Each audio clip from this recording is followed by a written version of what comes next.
ถือเลขเมื่อวานนี่มาเลี้ยงเอื้อยโอ้ยส่งมาเด้อนางเด้อของแม่อันนี้ของแม่บักทองคำบ่นี่แม่บักทองคำเดี๋ยวว่าข้างหน้าเลยเหรออันนี้ของอีจ้อยย่างเด้ออีจ้อย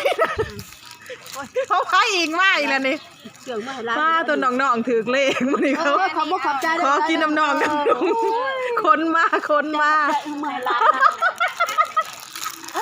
ตลาดมันจนบานอันนี้ของจ้อยอันนี้นะมันกับมะม่วงว่าทานเนี่ยมันกับหมองมันเก่งอันนี้ของจ้อยอันนี้ก็ของกันแม่บักทองคำแม่บักทองคำอย่างเงี้ย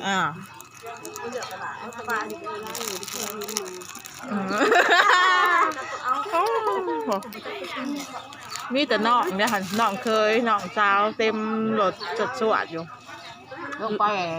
ลูกของอาวผู้ที่ส่งจากการเมื่อวานเนี่ยเนาะเป็นเฮงถือเลขเบิดขู่คน